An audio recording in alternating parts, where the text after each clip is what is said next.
हम्म। नमस्कार साथियों, उत्कर्ष क्लासेज के बीपीएससी प्लेटफॉर्म पर मैं पंकज एक बार फिर से आप सभी तैयारी करने वाले प्रतियोगी साथियों का हार्दिक स्वागत एवं अभिनंदन करता हूं। जैसा कि प्रतिदिन हम आपके लिए बिहार की परीक्षाओं से संबंधित महत्वपूर्ण टॉपिक पर चर्चा करते हैं, उसी कड़ी को आगे बढ़ाते हुए आज हमने एक और महत्वपूर्ण टॉपिक को चुना है और आपके सामने उसे लेकर उपस्थित हुए हैं। वो टॉपिक है सविनय अवज्ञा आंदोलन। और इसके साथ ही इससे जुड़े हुए जो और कई चीज़ें हैं, कई घटनाएं हैं, उस पर भी हम विस्तृत चर्चा करने वाले हैं। जैसे नमक सत्याग्रह की बात करेंगे, पहले राष्ट्रीय स्तर पे बात करेंगे, इनके नेतृत्वकर्ता की बात करेंगे, फिर बिहार की बात करेंगे, फिर बिहार में इसके नेतृत्वकर्ता की बात करेंगे, आंदोलन का स्वरूप किस प्रकार का रहा था, उन सारी चीज़ों पर हम चर्चा करने वाले हैं। तो वीडियो को अंत तक जरूर देखना, इस क्लास को स्किप नहीं करना, ठीक है ना, क्योंकि क्या पता कि आपने जहाँ से स्किप किया वहीं से एक सवाल परीक्षा हॉल में आ गए तो फिर नुकसान आपका ही होगा, जैसा कि मैं नहीं चाहता कि आपका नुकसान हो। अभी यह जानकारी आपसे शेयर करते हुए बहुत ही आनंदित महसूस कर रहा हूं कि अभी जो पिछले हमने कुछ क्लास आपके लिए लाया हुआ था, उसी में से सिर्फ 4 क्लास से, सिर्फ 4 वीडियो से अभी जो कल और परसों राजस्थान लोक सेवा आयोग के द्वारा जो एसआई की परीक्षा आयोजित की गई है, उस परीक्षा में जो वीडियो लेकर के मैं आपके सामने आता हूं, यहां से भी 4 वीडियो से 6 सवाल डायरेक्ट जो है वो देखने को मिले हैं। इस पर भी हम आगे एक वीडियो बना करके आपसे जरूर शेयर करेंगे, तो ताकि आपका विश्वास और प्रबल हो। लेकिन आप तैयारी कर रहे हैं, अभी जो एडीओ की परीक्षा है सर पे आ चुकी है, अब तो एडमिट कार्ड भी रिलीज हो चुका है उसका, तो निश्चित रूप से आप बहुत तनाव में होंगे, ये मैं मान के चल रहा हूँ। लेकिन तनाव की कोई आवश्यकता नहीं है। आप जिस टॉपिक को मैं लेकर के आपके सामने अब तक आया हूं और आगे अभी आपके परीक्षा तक आने वाला हूं, तो इन सभी टॉपिकों को आप बिना स्किप किए शुरू से अंत तक आप जरूर देखना, तो निश्चित रूप से आपको इससे लाभ मिलेगा। और हम मेहनत कर रहे हैं आपके लिए, आपकी सफलता के लिए। तो चूंकि जब परीक्षा हॉल में सवाल पूछे जाते हैं, परीक्षाओं में सवाल पूछे जाते हैं इस क्लास से, हमारे क्लास से, तो मैं आनंदित महसूस करता हूँ और यही आपके सफलता का आधार है। अगर हमारे एक क्लास से आपके लिए 1, 2, 3, 4 जो भी सवाल, वो टॉपिक के लेंथ पे डिपेंड करता है, टॉपिक की वैरायटी पे डिपेंड करता है, तो वो आने वाले हैं और वही आपके सफलता का आधार बनने वाला है, ठीक है ना।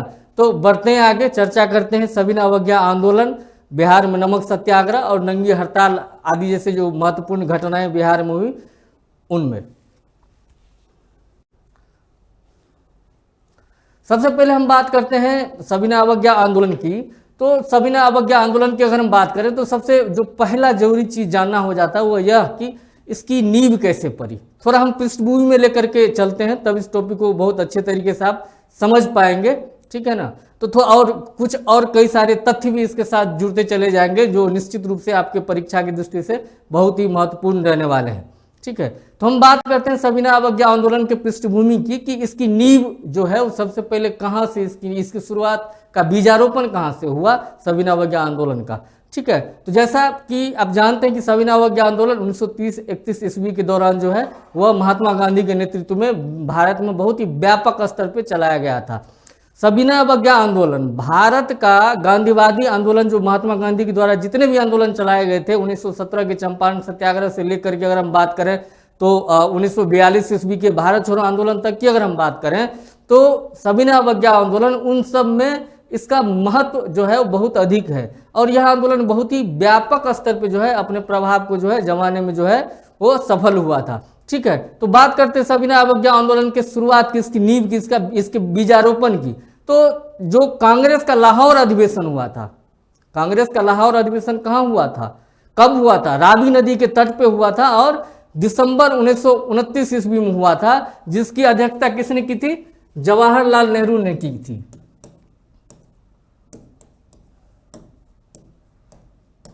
जवाहरलाल नेहरू ने कांग्रेस के इस अधिवेशन की अध्यक्षता की थी और इस अधिवेशन में पहली बार कांग्रेस के द्वारा पूर्ण स्वराज का जो है प्रस्ताव पारित किया गया। क्या किया गया? पूर्ण स्वराज का प्रस्ताव पारित किया गया। ये बहुत ही महत्वपूर्ण सवाल है, यहाँ से सवाल पूछे जाते हैं। एक सवाल यहाँ से ये भी पूछा जाएगा कि ये जो कांग्रेस का 1929 वाला जो लाहौर अधिवेशन है, ये किस नदी के तट पे जो है हुआ था। तो ये रावी नदी के तट पे इस अधिवेशन का जो है वो आयोजन किया गया था। ठीक है, यहाँ से सवाल अक्सर बनते हैं तो ध्यान रखेंगे। और इस अधिवेशन की अध्यक्षता किसने की थी?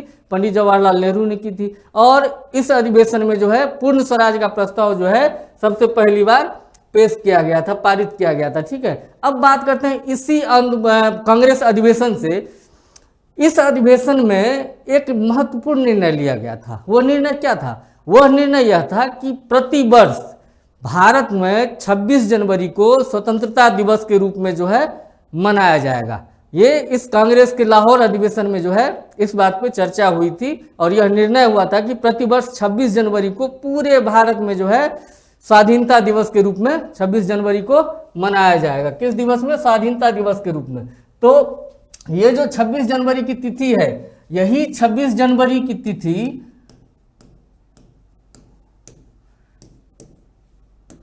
जो है भारत में गणतंत्र दिवस के रूप में मनाया जाता है।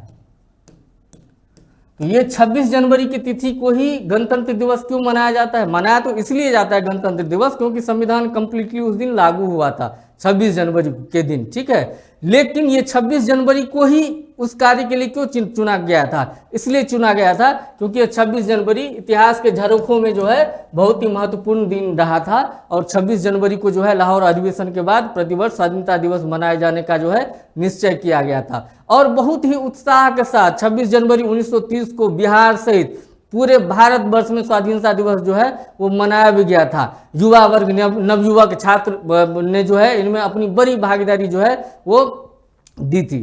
ठीक है, अब बात करते हैं सविनय अवज्ञा आंदोलन की। तो ये सविनय अवज्ञा आंदोलन का नेतृत्व किसने किया था? सविनय अवज्ञा आंदोलन का नेतृत्व महात्मा गांधी ने किया था। सविनय अवज्ञा आंदोलन का नेतृत्व महात्मा गांधी ने किया था।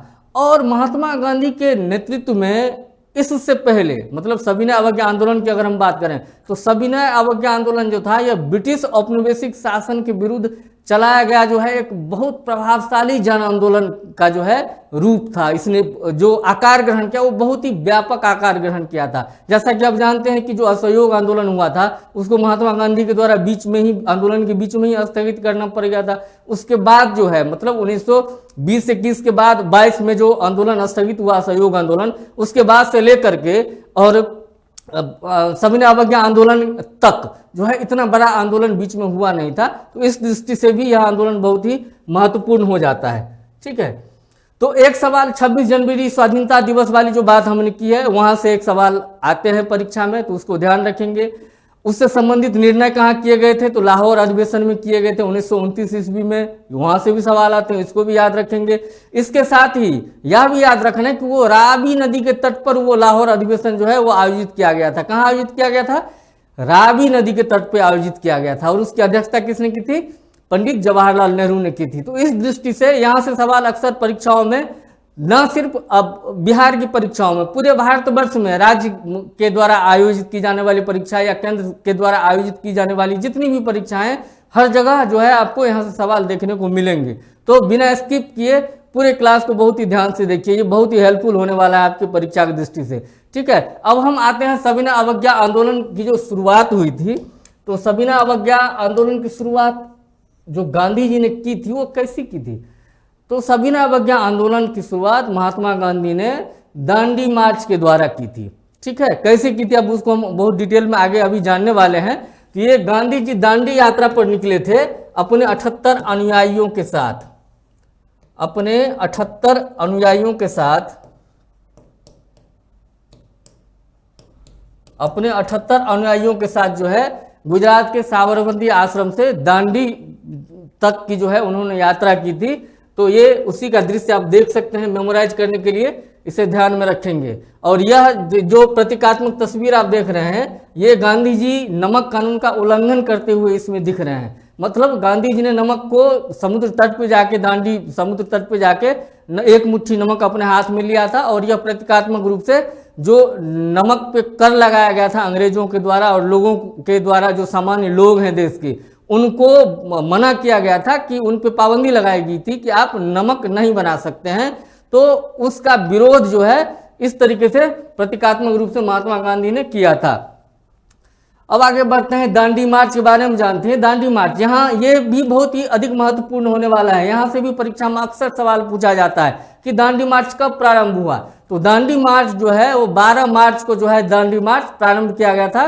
12 मार्च 1930 ईस्वी को कब शुरू किया गया था? 12 मार्च 1930 ईस्वी को दांडी मार्च शुरू किया गया था महात्मा गांधी के द्वारा। और महात्मा गांधी साबरमती आश्रम जो गुजरात में है, तो साबरमती आश्रम से अपने 78 अनुयायियों के साथ जो है ऐतिहासिक दांडी यात्रा की उन्होंने क्या की थी?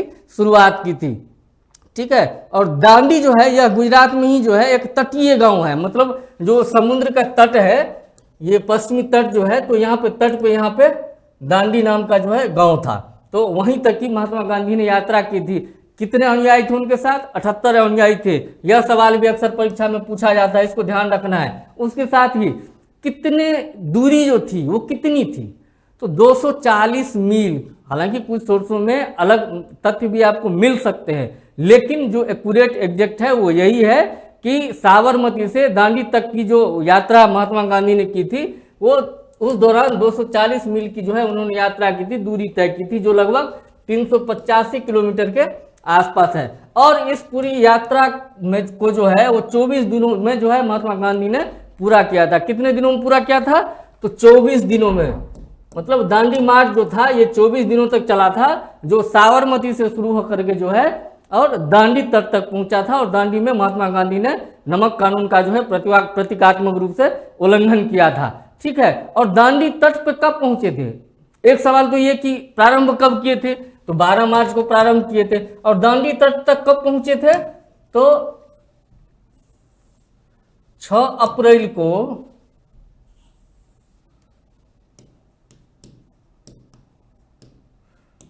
6 अप्रैल को जो है 6 अप्रैल 1930 को महात्मा गांधी दांडी समुद्र तट पे पहुंचते हैं और वहां पे नमक कानून का उल्लंघन करते हैं। ठीक है। और प्रतीकात्मक रूप से उल्लंघन करते हैं। तो ये सवाल भी महत्वपूर्ण रहने वाला है। यहाँ से 4-5 चीजों अक्सर पूछा जाता है कि दांडी मार्च कब शुरू हुआ?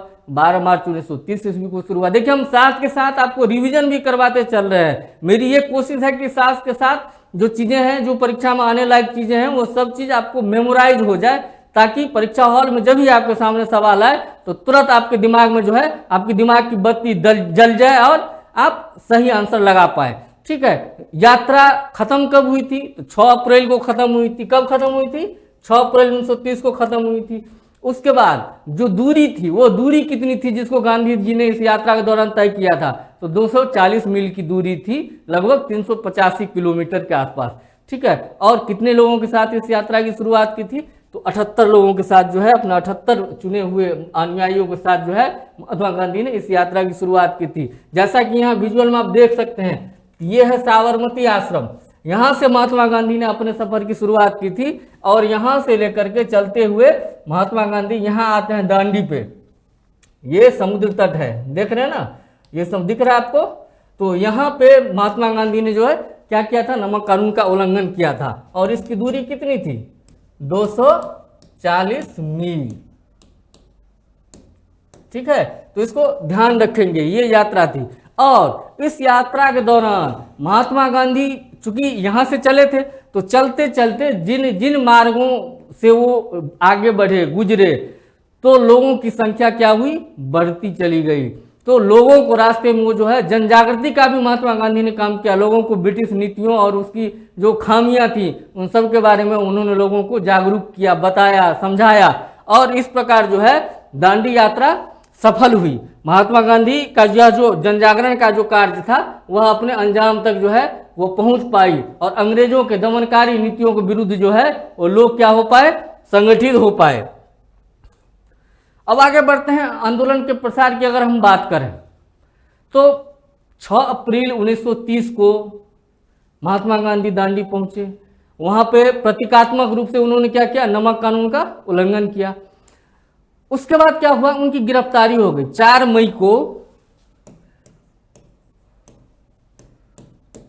मई 1930 को महात्मा गांधी को ब्रिटिश सरकार के द्वारा क्या किया गया? गिरफ्तार कर लिया गया। अब है कि जो नेतृत्व करता था, मुख्य आदमी था, उसी को गिरफ्तार कर लिया गया। तब इस आंदोलन को सी राजगोपालाचारी जैसे लोगों ने और कुछ भारत के अन्य क्षेत्रीय नेताओं ने जो है अपना नेतृत्व प्रदान किया और पूरे भारतवर्ष में बहुत ही व्यापक रूप से जो है इसका प्रसार देखने को मिला। पूरे भारत में खास करके तटीय क्षेत्रों की अगर बात करें तो जितने भी समुद्र के तटवर्ती क्षेत्र हैं भारत में, उन तटवर्ती क्षेत्रों में जो है, जितने भी तटवर्ती क्षेत्र हैं उन तटवर्ती क्षेत्रों में लोगों का जो है व्यापक समर्थन देखने को मिला। ठीक है,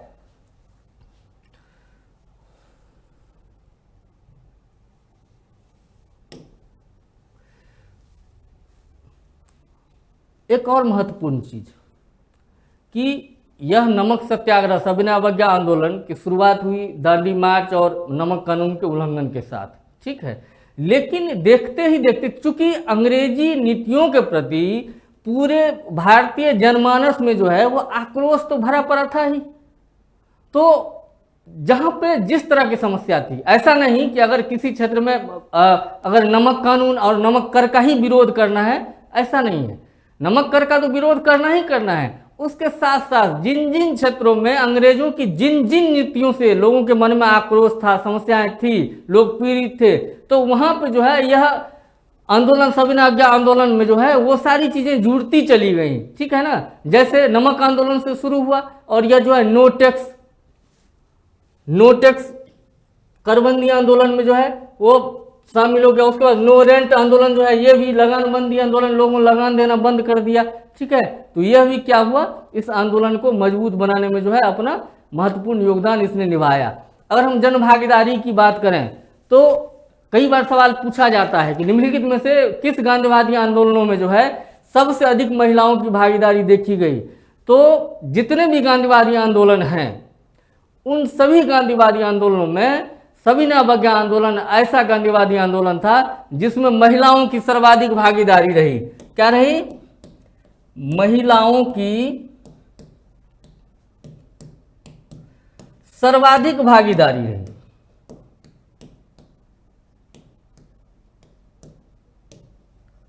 महिलाओं की सर्वाधिक भागीदारी सविनय अवज्ञा आंदोलन के दौरान जो है वह देखने को मिली। ठीक है, इसके साथ साथ किसान भी इसके साथ जुड़े, व्यापारी भी इसके साथ जुड़े, तो धीरे धीरे जो है यह सविनय अवज्ञा आंदोलन बहुत ही व्यापक हो गया। ठीक है, और इसे पूरे देश में जन समर्थन मिला। ठीक है, अब हम बात करते हैं कि यह आंदोलन का जो स्वरूप था और किस प्रकार से जो है जो नेतृत्व करता था इस आंदोलन के, गांधी जी सहित और गांधी जी के गिरफ्तार होने के बाद भी, तो भारत के विभिन्न हिस्सों में जो है किस किस तरीके से इस आंदोलन को जो है अंजाम दिया गया। ठीक है, मतलब क्या क्या काम किया गया भारतीय नेताओं के द्वारा, भारतीय जनमानस के द्वारा। तो एक तो सबसे पहला कि नमक कानून का उल्लंघन किया गया, और यह नमक कानून का उल्लंघन जो था यह सरकारी एकाधिकार को चुनौती देने के समान भी था। नमक कानून का उल्लंघन करके जो है भारतीय नेताओं ने, भारतीय जनता ने, भारतीय जनमानस में जो है वो क्या किया, सरकारी एकाधिकार को चुनौती देने का काम किया। क्या किया? चुनौती देने का काम किया सरकारी एकाधिकार को, ब्रिटिश एकाधिकार को। ठीक है, तो नमक कानून का उल्लंघन तो एक महत्वपूर्ण कार्यप्रणाली का भाग था ही। उसके साथ ही बहिष्कार और धरना, बहिष्कार और धरना भी बहुत व्यापक पैमाने पे जो है सविनय अवज्ञा आंदोलन को के दौरान जो है देखने को मिलती है। जैसे विदेशी वस्त्रों की जो दुकान थी, शराब की जो दुकान थी, सरकारी अदालतें, शिक्षण संस्थानों का भी बहिष्कार किया गया। और एक और ध्यान देने वाली बात है कि चूंकि इस आंदोलन से महिलाओं का जुड़ाव अधिक क्यों था, उसका एक कारण यह भी था क्योंकि इस आंदोलन के कार्यप्रणाली में शराब की दुकानों पे धरना देना जो है शामिल किया गया था। अब शराब से अगर कोई व्यक्ति शराब पीता है तो उसके परिवार में सबसे अधिक पीड़ित कौन होता है? उस परिवार की महिलाएं सबसे अधिक पीड़ित होता है। तो चूंकि इस आंदोलन में जो है शराबबंदी को भी शामिल किया गया था कि शराब की दुकान, शराब हम बेचने नहीं देंगे, शराब की दुकान हम खोलने नहीं देंगे, इसका विरोध किया गया। तो इसलिए पूरे भारत की महिलाएं जो हैं बढ़ चढ़ के जो है इस आंदोलन में अपनी भागीदारी निभाई थी। विदेशी वस्त्रों का तो बहिष्कार किया ही गया, उसके बारे में अभी हम आगे जानने वाले हैं। नंगी हड़ताल का संबंध जो है इसी बिंदु से है। ठीक है, अब बात करते हैं सरकारी अदालतों और शिक्षण संस्थानों का भी बहिष्कार किया गया। सरकारी जो अदालतें थी उनके द्वारा जो फैसले दिए जाते थे उसको मानना लोगों ने छोड़ दिया। इसके साथ ही जो शिक्षण संस्थानें थी, अंग्रेजों के समय में जो अंग्रेजी शिक्षण संस्थानें थी, उनका भी विरोध किया गया, बहिष्कार किया गया। लोगों ने वहाँ पढ़ने के लिए जाना छोड़ दिया, पढ़ाने के लिए जाना छोड़ दिया। तो ये दूसरा जो है प्रणाली आपको पता चला। तीसरी बात कि कर अदायगी से भी इनकार किया गया, ठीक है ना। सरकारी करों के भुगतान से लोगों ने क्या किया, मना कर दिया। तो क्या हुआ, कर अदायगी जो लोगों के द्वारा की जानी थी, वो लोगों ने कर अदायगी क्या किया, बंद कर दिया। अब हम बात करते हैं सबका सरकारी सेवकों के द्वारा जो विभिन्न विभागों में कार्यरत थे, उनके द्वारा जो है इस्तीफों का दौर चला और वो लगातार इस्तीफा देने लगे और इस्तीफा देने लगे, देते ही चले गए। कई वकीलों ने अपनी वकालत छोड़ दी। ये भी एक महत्वपूर्ण कार्यप्रणाली का भाग था, ये एक नीति का हिस्सा था सविनय अवज्ञा आंदोलन का। ये ध्यान रखने वाली बात है, ठीक है। लेकिन इन सब के बीच जो एक सबसे महत्वपूर्ण चीज था, जो सविनय अवज्ञा आंदोलन के साथ जुड़ा हो रहा था, लगातार जुड़ा रहा था, वह क्या था, सत्य और अहिंसा के सिद्धांत को जो है वो बहुत ही कठोरता के साथ पालन करना है। क्यों, क्योंकि ये गांधीवादी आंदोलन था। तो जब भी गांधीवादी आंदोलन था तो यहाँ पे हिंसा की गुंजाइश नहीं थी, क्योंकि जैसा कि आप जानते हैं महात्मा गांधी सत्य और अहिंसा की नीति का पालन करते थे और किसी भी हाल में जो है वो सत्य अहिंसा को छोड़ने के लिए तैयार नहीं थे। तो जो इस आंदोलन का, सविनय अवज्ञा आंदोलन का जो एक महत्वपूर्ण जो बिंदु था वह यह भी था कि चाहे कुछ भी हो जाए, आपके प्रदर्शन का, आपके द्वारा किए जाने वाले हड़ताल का अगर अंग्रेजी सरकार दमन करती है तो उनके किसी भी दमन का अपने को प्रतिरोध जो है हिंसा के माध्यम से नहीं करना है, ठीक है ना। ये बहुत ही इंपॉर्टेंट की पॉइंट है, इसको ध्यान रखिएगा। तो सत्य और अहिंसा का जो है कठोरता से पालन करना जो है इस सिद्धांत के प्रमुख जो है वो एलिमेंट थे, ठीक है ना। अब हम बात कर लेते हैं कि सविनय अवज्ञा आंदोलन का जो देश में प्रसार हुआ था, पूरे भारतवर्ष में लगभग इसका व्यापक प्रसार देखने को मिलता है। तो और चूंकि नमक कानून, मैंने कहा कि तटवर्ती क्षेत्र जो है, पूर्वी तट और पश्चिमी तट, तो भारत में जो तटीय क्षेत्र है वो काफी लंबा है, तो वहां पे भी लोगों के द्वारा जो है नमक कानून का विरोध किया गया, नमक कानून का उल्लंघन किया गया और भारत के विभिन्न हिस्सों में जो है यह उल्लंघन का दौर चला, ठीक है। और इसी क्रम में भारत के भिन्न भिन्न क्षेत्रों पे जो प्रमुख नेताओं के द्वारा जो नमक कानून का उल्लंघन किया गया और भिन्न भिन्न प्रकार के विरोध प्रदर्शन का कार्य जो है वो किए गए, तो यहाँ से सवाल परीक्षाओं में पूछे जाते हैं। तो इसको एक बार बहुत ही ध्यान से देखना है, ठीक है, और मेमोराइज भी करना है साथ के साथ, क्योंकि यहाँ से सवाल आपको देखने को मिलेंगे। आपकी आगामी जितनी भी परीक्षाएं आगे हैं वहां से यहाँ से सवाल रहने की पूरी संभावना है, ठीक है। अब हम बात करते हैं इनके क्षेत्र की और नेताओं की जो इससे संबंधित थे, ठीक है। और उस क्षेत्र में जो है विरोध प्रदर्शन का प्रकार क्या था, किस प्रकार से लोगों ने विरोध किया था, एक बार उसको समझते हैं। तो सबसे पहले शुरू करते हैं, हमने शुरू में ही श्री राजगोपालाचारी का नाम लिया था, तो शुरू करते हैं तमिलनाडु से। तो तमिलनाडु में जो है इस आंदोलन का नेतृत्व किसने किया था, श्री राजगोपालाचारी ने किया था। किसने किया था, श्री राजगोपालाचारी ने किया था। और यह सवाल कई बार पूछा जाता है कि तिरुचिरापल्ली से वेदारण्यम तक का जो मार्च निकाला गया था वो किसके नेतृत्व में निकाला गया था, तो श्री राजगोपालाचारी के नेतृत्व में जो है निकाला गया था। और तंजौर तट पे जो है वेदारण्यम नामक सत्याग्रह किया गया था और तंजौर तट पे जो है नमक कानून का उल्लंघन किया गया था। यहाँ से सवाल पूछा जाता है वेदारण्यम नमक सत्याग्रह का नेतृत्व किसने किया था, तो श्री राजगोपालाचारी ने किया था। कई बार मिलाने के लिए दे दिया जाता है, सूची में दे दिया जाता है कि यह मार्च जो है तिरुचिरापल्ली से वेदारण्यम तक की जो यात्रा थी, यह जो मार्च था, इसका नेतृत्व किसने किया, तो श्री राजगोपालाचारी ने किया। तो यहाँ से सवाल आते रहते हैं, इसको बहुत ही ध्यान से याद रखना है। अब बात करते हैं मालाबार क्षेत्र की।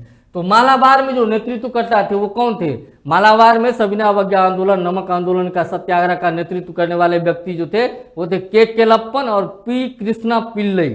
कौन थे, के केलप्पन और पी कृष्णा पिल्लई। यहाँ से भी सवाल आपको देखने को जो है मिलेगा। और इन्होंने कालीकट से पोयनूर तक जो है नमक सत्याग्रह का जो है नेतृत्व किया था, ठीक है। अब बात करते हैं बंगाल की।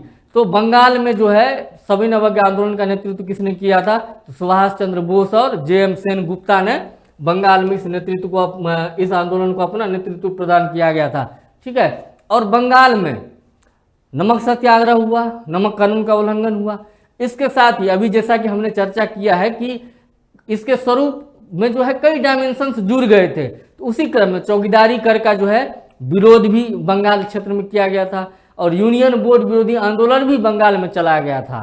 ठीक है, और जो व्यक्ति चौकीदारी कर का भुगतान करने से इनकार करते थे तो अंग्रेज अधिकारियों के द्वारा उनकी संपत्ति को जब्त करने का जो है वो प्रयास किया जाता था। तो वो जो संपत्ति जब्तीकरण का जो प्रयास अंग्रेजी सरकार के द्वारा किया जा रहा था, तो वो जो अधिकारी थे, अंग्रेज अधिकारी, तो उनके ऊपर इन लोगों के द्वारा, आंदोलनकारियों के द्वारा जो है वो हमला किया जाता था, सामूहिक रूप से विरोध किया जाता था। तो ये चीज आपको बंगाल में ही देखने को मिलेगा। ठीक है, जैसा कि हमने अभी चर्चा की है कि भारत के विभिन्न भागों में जो है आंदोलन का स्वरूप भिन्न भिन्न था। तो बंगाल में नेतृत्व किसने किया था? सुभाष चंद्र बोस और जेम्स एन गुप्ता ने। यहाँ से भी सवाल बनने की पूरी संभावना है। अब बात करते हैं बहुत ही महत्वपूर्ण व्यक्ति की। ये व्यक्ति है खान अब्दुल गफ्फार खान। ठीक है, खान अब्दुल गफ्फार खान। इनको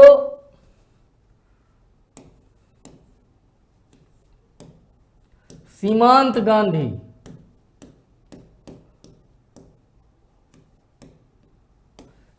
गांधी के नाम से भी जो है वो जाना जाता है और सविनय अवज्ञा आंदोलन के दौरान जो है पेशावर में इन्होंने अपना नेतृत्व प्रदान किया था।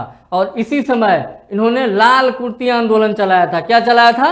लाल कुर्ती आंदोलन। यहां से भी सवाल आपको परीक्षाओं में देखने को मिलेंगे। इसको बहुत ही ध्यान से याद करके रखना है, मेमोराइज करना है। मेमोराइज करते चलिए, अभी कभी यहां से सवाल परीक्षा में तो आपको दिखेंगे।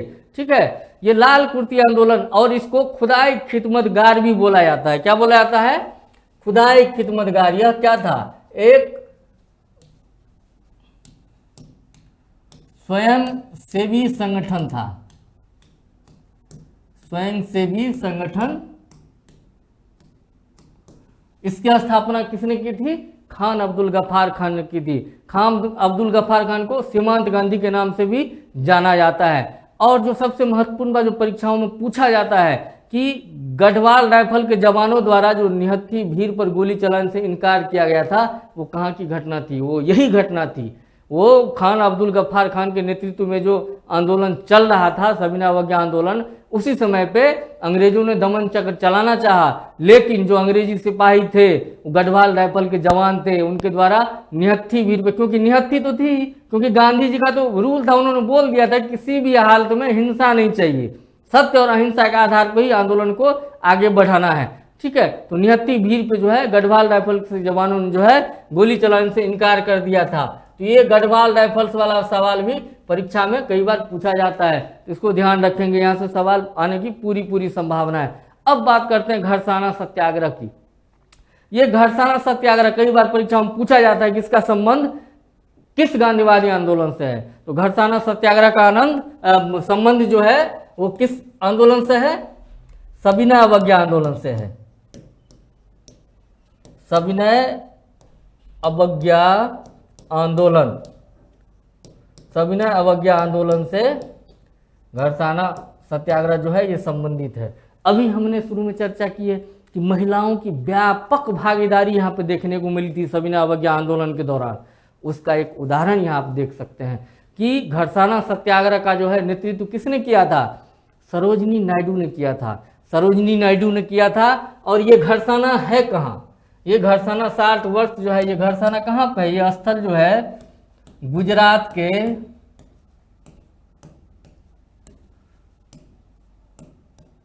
वलसाड जिले में है। कहाँ पे है? गुजरात के वलसाड जिले में यह घरसाना नामक स्थल है। यहाँ पे सरोजिनी नायडू, इमाम साहब और मनीलाल के नेतृत्व में जो है सविनय अवज्ञा आंदोलन, नमक सत्याग्रह जो है वो किया गया था। और यहीं पे इस स्थल पे सरोजिनी नायडू पे बहुत तीव्रतम प्रहार किया गया था अंग्रेजी सरकार के द्वारा। इनके आंदोलन को कुचलने के लिए, इनके विरोध प्रदर्शन को खत्म करने के लिए दमन चक्र चलाया था और बहुत लाठियां बरसाई थी सरोजिनी नायडू के ऊपर। ठीक है, लेकिन इन्होंने कहा था कि झुकेगा नहीं, और ये झुकी भी नहीं। तो सरोजिनी नायडू भारतीय इतिहास की बहुत ही महत्वपूर्ण व्यक्ति रही हैं। और सरोजिनी नायडू को भारत कोकिला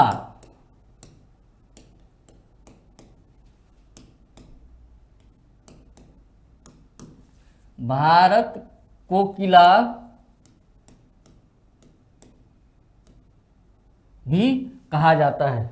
यह सवाल भी पूछा जाता है, सरोजिनी नायडू को भारत कोकिला भी कहा जाता है। ठीक है, अब आगे बढ़ते हैं। बारदोली क्षेत्र की अगर बात करें, ये सब गुजरात, घरसाना भी गुजरात में ही है। बारदोली और खेरा क्षेत्र की बात करें तो बारदोली और खेरा क्षेत्र में सरदार वल्लभ भाई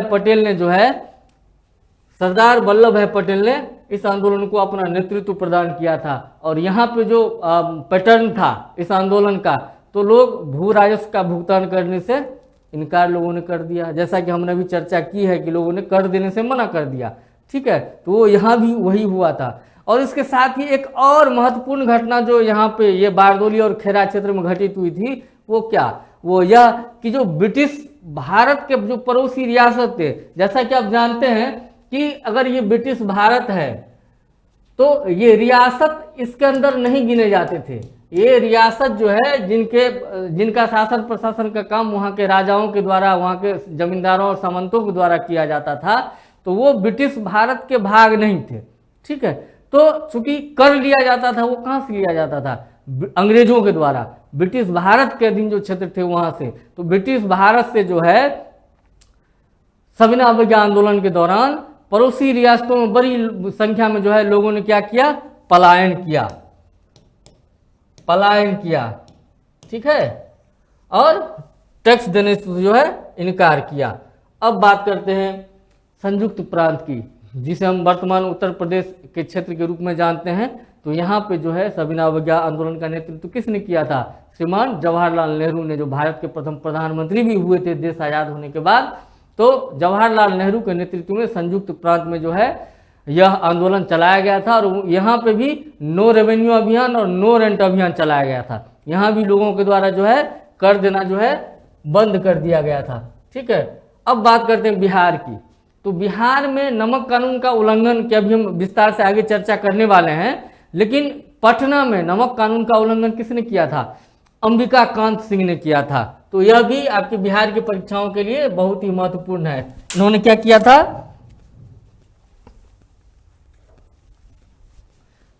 पटना में जो है अंबिका कांत सिंह ने जो है पटना में नमक कानून का उल्लंघन किया था। अब बात करते हैं उड़ीसा की।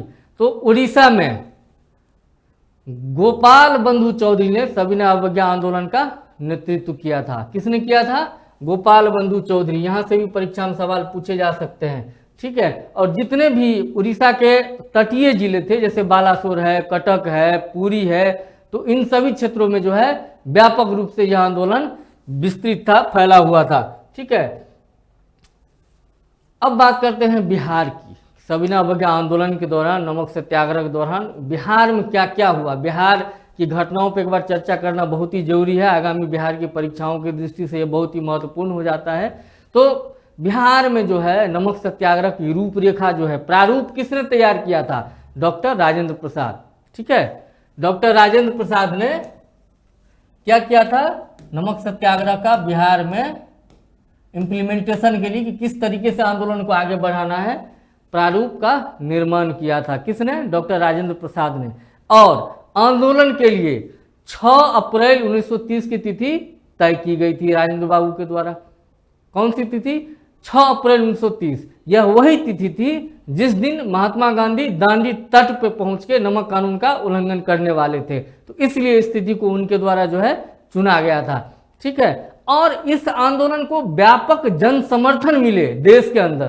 तो व्यापक जन समर्थन मिले, इसके लिए जवाहरलाल नेहरू ने लगातार जो है बिहार की यात्राएं की, जगह जगह गए, लोगों से मिले, लोगों को जागरूक किया और इस आंदोलन में अपनी भूमिका निभाने के लिए, भागीदारी के लिए जो है उनसे आह्वान किया। और इस दौरान 31 मार्च से 3 अप्रैल 1930 के बीच में पंडित जवाहरलाल नेहरू ने बिहार की लगातार जो है यात्राएं की थी। ठीक है, अब बात करते हैं बिहार में नमक सत्याग्रह जो है वो किस तरीके से इंप्लीमेंट किया गया। मन में आपके सवाल आएगा ना कि जैसे हमने अभी बात की तटवर्ती क्षेत्रों में, पूर्वी तट और पश्चिमी तट दोनों दिशा में, भारत के पूर्वी तट और पश्चिमी तट दोनों तटवर्ती क्षेत्रों में भिन्न भिन्न नेताओं ने नमक कानून का प्रतीकात्मक रूप से उल्लंघन किया। समुद्र में जाकर के उन्होंने तट पे जाकर के नमक बनाया, ठीक है। लेकिन बिहार में तो समुद्र है ही नहीं, तो यहाँ पे नमक कानून का उल्लंघन कैसे किया गया? बिहार जैसा कि आप जानते हैं कि यह एक लैंडलॉक्ड स्टेट है, यहाँ पे ये एक भू आबद्ध राज्य है, यहाँ पे कोई समुद्र नहीं है, नदियाँ तो हैं लेकिन समुद्र नहीं है। तो यहाँ पे लोगों ने नमक कानून का उल्लंघन करने के लिए क्या किया? नमकीन मिट्टी से नमक बना कर जो है नमक कानून का उल्लंघन किया। क्या किया? नमकीन मिट्टी से नमक कानून का नमक बना करके जो है नमक कानून का उल्लंघन किया। और अगर हम बिहार में बात करें कि बिहार में सविनय अवज्ञा आंदोलन के दौरान नमक सत्याग्रह की शुरुआत सबसे पहले कहाँ हुई थी, किस स्थान पे हुई थी? ठीक है, तो बिहार में चंपारण और सारण जिलों से जो है नमक सत्याग्रह की पहली बार शुरुआत हुई थी। कहाँ से हुई थी? चंपारण और सारण से। और किस तिथि को हुई थी? 15 अप्रैल 1930 ईस्वी को। यह सवाल भी पूछा जा सकता है, ठीक है। 15 अप्रैल 1930 ईस्वी को चंपारण और सारण जिलों से जो है बिहार में नमक सत्याग्रह की शुरुआत हुई थी। और धीरे धीरे जब ये आंदोलन शुरू हुआ तो यह बिहार के विभिन्न क्षेत्रों में, पटना, मुजफ्फरपुर, दरभंगा, हाजीपुर, शाहाबाद, बेतिया, भिन्न भिन्न क्षेत्रों में जो है इसका प्रसार देखने को मिला। अभी उन क्षेत्रों में किन किन लोगों ने अपना नेतृत्व प्रदान किया, अभी हम आगे उस पर भी आने वाले हैं, उसकी भी चर्चा करेंगे। लेकिन बात कर लेते हैं एक बार पटना की। पटना में यह नमक सत्याग्रह जो है, जो अंबिका कांत सिंह के द्वारा किया गया था, वह 16 अप्रैल 1930 को किया गया था। कब किया गया था? 16 अप्रैल 1930। 16 अप्रैल 1930 ईस्वी को जो है यह आंदोलन पटना में किया गया था। और पटना में 16 अप्रैल से लेकर के जो है 21 अप्रैल के बीच में जबरदस्त दमन चक्र ब्रिटिश सरकार के द्वारा चलाया गया था। लेकिन चूंकि गांधी जी का जंतर था कि भाई किसी भी हाल में सत्य और अहिंसा के राह को जो है अपने को नहीं छोड़ना है, तो वही चीज हुआ कि लोग दमन सहते रहे, लाठियां खाते रहे, लेकिन किसी भी हाल में जो है वह हिंसा के रास्ता को उन्होंने जो है नहीं अपनाया, ठीक है। अब एक बार यह भी जान लेते हैं कि यह आंदोलन जो था यह बिहार में, हमने भारत की तो बात कर ली, समझ लिया, सारे महत्वपूर्ण तथ्य पे हमने चर्चा कर ली, ठीक है। बिहार में जो था यह किस किस तरीके से जो है इसको इम्प्लीमेंट किया गया था? तो बिहार में इसके सीमित आयाम नहीं थे, ठीक है। अब हम उसको जानते हैं। सबसे पहला क्या था कि विदेशी वस्त्रों का बहिष्कार करना है। क्या करना है? विदेशी वस्त्रों का बहिष्कार करना है। और 9 मई 1930 ईस्वी को जो बिहार प्रदेश कांग्रेस कमेटी थी, उन्होंने विदेशी वस्त्रों और शराब की दुकानों पर धरना जो है देने का प्रस्ताव दिया था। कब दिया था? 9 मई 1930 ईस्वी को, ठीक है। तो और दूसरी बात, अभी हमने नंगी हड़ताल की बात की, यह बहुत महत्वपूर्ण है। जब 4 मई को गांधी जी की गिरफ्तारी हो गई थी तो यह आंदोलन और तीव्र हो गया था, इसकी तीव्रता और बहुत ज़्यादा बढ़ गई थी। तो उसी दौरान जो है छपरा, सारण में जिसे छपरा के नाम से भी जानते हैं, तो छपरा जेल में जो है वहाँ के स्वतंत्रता सेनानियों के द्वारा, कैदियों के द्वारा नंगी हड़ताल क्यों की गई? क्योंकि स्वदेशी की भावना इतनी प्रबल हो चुकी थी, इतने लोग जाग चुके थे, चारों तरफ देश में जो है कोलाहल मचा पड़ा था, ठीक है। तो छपरा जेल के कैदियों ने क्या किया? उन्होंने कहा कि भाई हम विदेशी वस्त्र नहीं पहनेंगे, हमको स्वदेशी वस्त्र ला के दो, खादी का वस्त्र ला करके दो, हम वही पहनेंगे। और जब तक अगर नहीं ला करके दोगे तो हम कपड़ा पहनेंगे ही नहीं, हम विदेशी वस्त्र नहीं पहनेंगे। तो उन्होंने क्या किया? विदेशी वस्त्रों का बहिष्कार करके जो है उन्होंने नंगी हड़ताल शुरू की। इसलिए ये पूछा जाता है कि पूछा जा सकता है आपसे कि नंगी हड़ताल का संबंध है, तो छपरा जेल में इस घटना को जो है अंजाम दिया गया था, ठीक है। और क्यों दिया गया था? कि विदेशी वस्त्रों के बहिष्कार करने के लिए कि भाई हमको स्वदेशी खादी का वस्त्र ला के दो, तभी हम कपड़ा पहनेंगे, नहीं तो हम नंगी हड़ताल करेंगे, हम नहीं पहनेंगे कपड़ा, हम ऐसे ही बैठे रहेंगे, ठीक है। तो यह भी एक महत्वपूर्ण सवाल यहाँ से बन सकता है कि ये नंगी हड़ताल जो है ये कहाँ हुई, किस आंदोलन के दौरान हुई। इसके साथ ही चौकीदारी कर और करबंदी की अगर हम बात करें तो बिहार में किसानों ने क्या किया? चौकीदारी कर देने से मना कर दिया, ठीक है। बिहार में क्या किया? चौकीदारी कर देने से मना कर दिया। जैसा कि आप जानते हैं कि बिहार के किसान शुरू से ही बहुत ही जागरूक रहे हैं। 1917 ईस्वी में जब चंपारण सत्याग्रह हुआ था, 1917 ईस्वी में जब चंपारण सत्याग्रह हुआ था, तो यहां पे पीड़ित कौन थे? किसान मजदूर ही तो पीड़ित थे। तो उन्होंने ही आवाज उठाई थी, उन्होंने ही गांधी जी का साथ दिया था, तभी तो चंपारण सत्याग्रह सफल हो पाया था। तो चौकीदारी कर जो है इसको बिहार के किसानों ने देने से मना कर दिया। और यह आंदोलन भी सारण, चंपारण, शाहाबाद, पूर्णिया, मुंगेर में जो है बहुत सफल रहा। और मुंगेर में जो है सविनय अवज्ञा आंदोलन के दौरान, जैसे कि हम अभी आगे बात करेंगे, कि श्री कृष्ण सिंह ने अपना महत्वपूर्ण नेतृत्व प्रदान किया था। किसने प्रदान किया था? मुंगेर में श्री कृष्ण सिंह।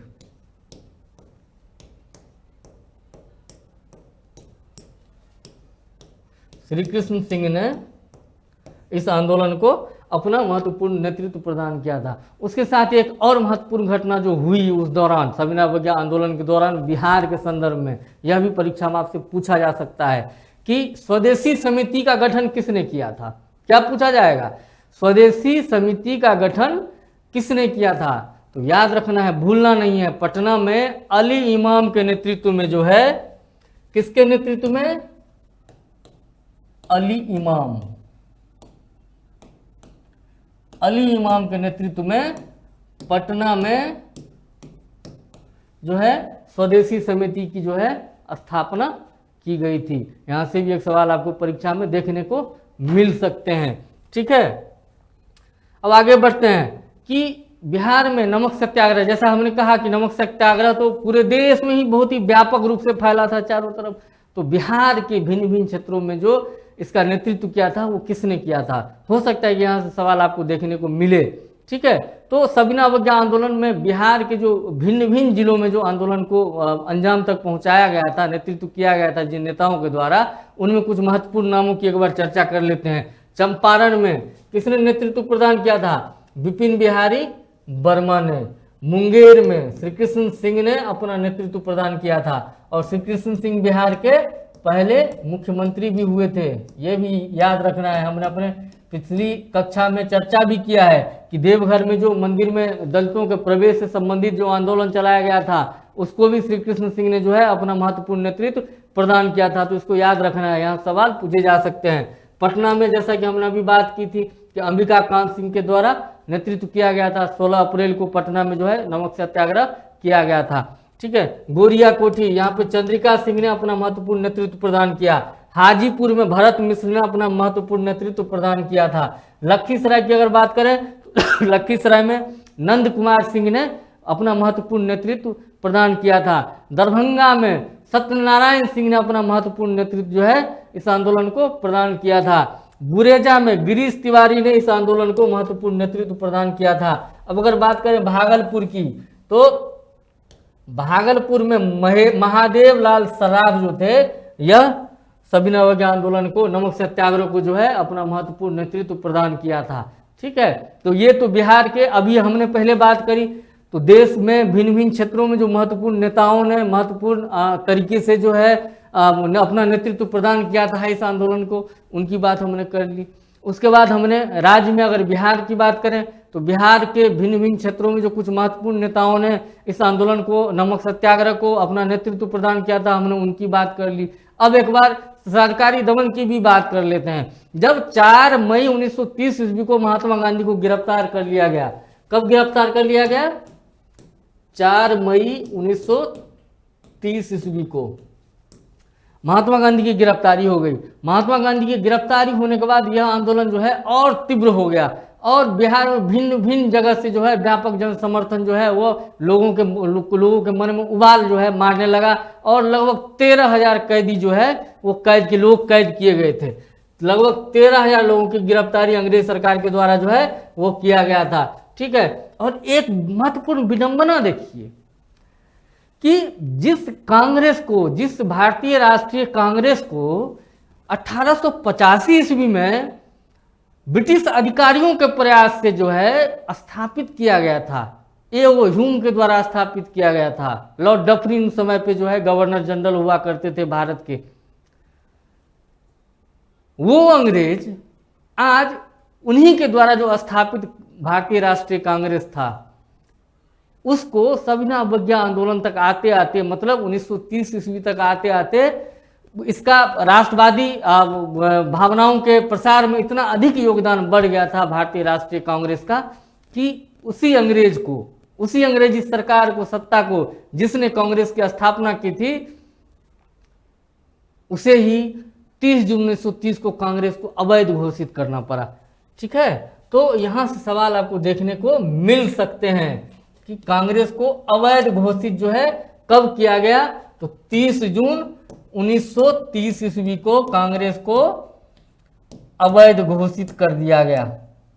ठीक है, ये है ना महत्वपूर्ण बात कि जिस कांग्रेस को लोगों के भावनाओं से, लोगों की गुस्सा से बचाने के लिए अंग्रेज अधिकारियों के द्वारा ही स्थापित किया गया था, उसी कांग्रेस से राष्ट्रीय भावनाओं का इस कदर प्रचार प्रसार हुआ पूरे देश में, एक ऐसा संगठन का निर्माण हो गया, इसकी जो स्वीकारोक्ति है लोगों में, आम जनमानस में इतनी अधिक बढ़ गई कि इसी कांग्रेस को जो है अवैध घोषित करना पड़ा अंग्रेज सरकार को।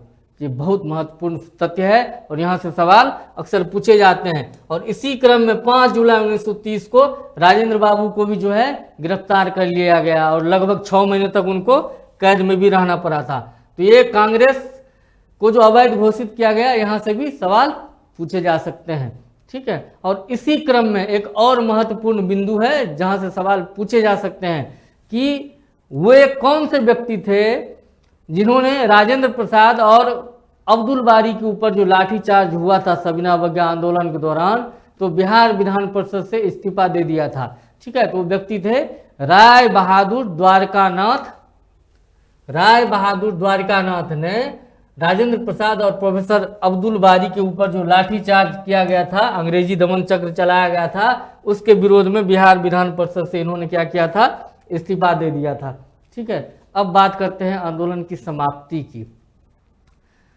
यह आंदोलन 1 साल से अधिक समय तक तो चला। ठीक है, लेकिन 1 साल जो ये चला, तो चूंकि इसका जन समर्थन बहुत ही व्यापक था, तो अंग्रेजी सत्ता की चूलें हिला दी भारत के राष्ट्रवादी नेताओं ने, भारत के आम जन ने, आम लोगों ने, आम जनमानस ने। ब्रिटिश प्रशासन की जड़ी हिल गई। ठीक है ना, उसके बाद वो समझौते को आतुर हुए और उन्होंने कहा महात्मा गांधी को कि अरे भाई अब आप, बहुत हुआ आंदोलन, अब आइए हम आपके साथ बात करते हैं। जब लगा अंग्रेजों को कि अब दमन चक्र भी हमने बहुत चलाया है लेकिन फिर भी यह आंदोलन कंट्रोल में नहीं आ रहा है, तो फिर उन्होंने गांधी जी को वार्ता के टेबल पे बुलाया। ठीक है, और लॉर्ड इरविन उस समय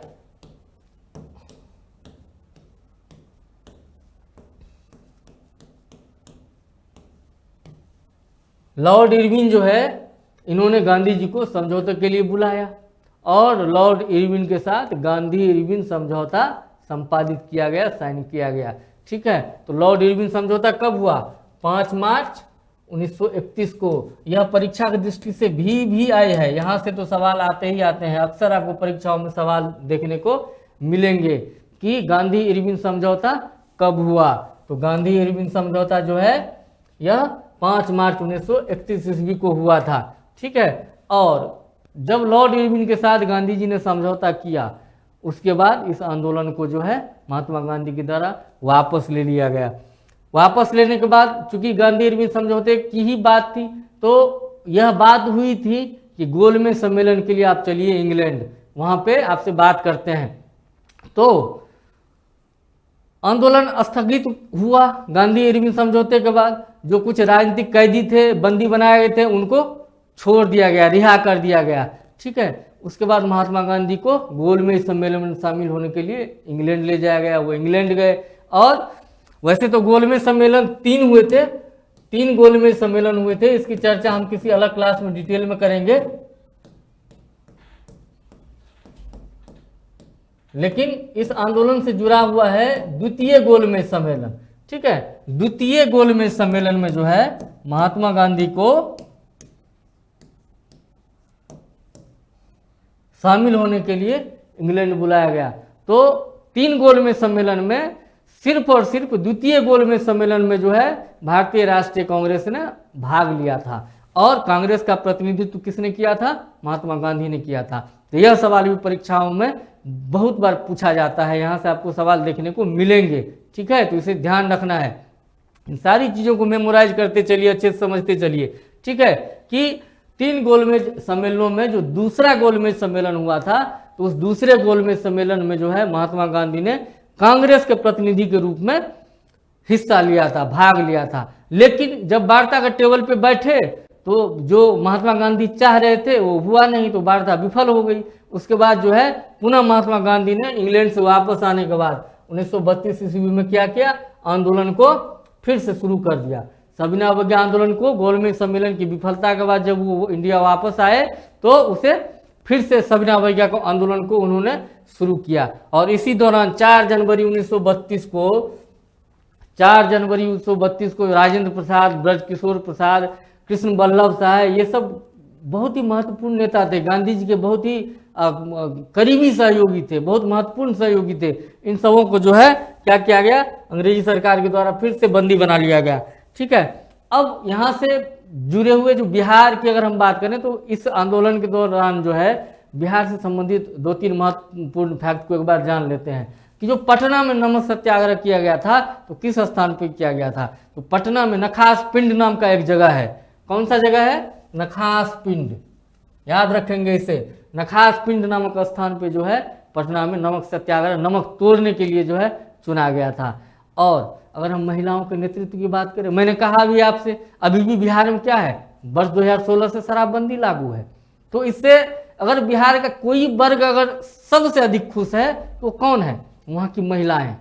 बिहार की महिलाएं सबसे अधिक खुश है शराबबंदी से। ठीक है ना? तो उस दौरान भी सविनय अवज्ञा आंदोलन के दौरान भी क्या था कि वहाँ पे भी शराबबंदी लागू किया गया था। शराब की दुकानों पे जो है प्रदर्शन किया जाता था, शराबबंदी के लिए हल्ला बोल किया जा रहा था। तो वहाँ की महिलाओं ने सविनय अवज्ञा आंदोलन में बढ़ चढ़ के जो है हिस्सा लिया था। और उन्हीं में से एक महत्वपूर्ण नाम है विंध्यवासिनी देवी का। विंध्यवासिनी देवी जैसी महिलाओं के नेतृत्व में जो है यह आंदोलन महिलाओं के लिए भी जो है बहुत महत्वपूर्ण रहा। इनके नेतृत्व में बिहार की महिलाओं ने बढ़ चढ़ के सविनय अवज्ञा आंदोलन में जो है भाग लिया और अपनी महत्वपूर्ण भूमिका निभाई। ठीक है, अब उसी से जुड़ा हुआ हमने नंगी हड़ताल की बात तो कर ली। एक और महत्वपूर्ण चीज जो पूछा जा सकता है कि बढ़ैया ताल संघर्ष जो है वो कहाँ पे, बिहार में किस स्थान पे हुआ था? तो बढ़ैया ताल संघर्ष जो है मुंगेर में हुआ था। कहाँ हुआ था? मुंगेर में हुआ था। और मुंगेर, जैसा कि आप जानते हैं, हमने अभी चर्चा की है कि मुंगेर में जो आंदोलन का नेतृत्व प्रमुख रूप से कौन कर रहे थे? श्री कृष्ण सिंह। वहाँ पे विभिन्न आंदोलन का उन्होंने मुंगेर क्षेत्र में जो है नेतृत्व किया था।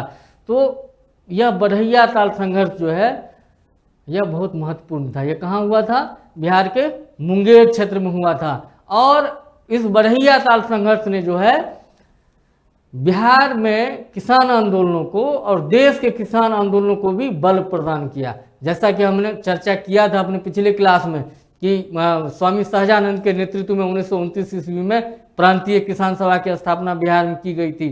फिर 1936 ईस्वी में जो है 1936 ईस्वी में अखिल भारतीय किसान सभा की स्थापना की गई थी। क्या की गई थी? अखिल भारतीय किसान सभा।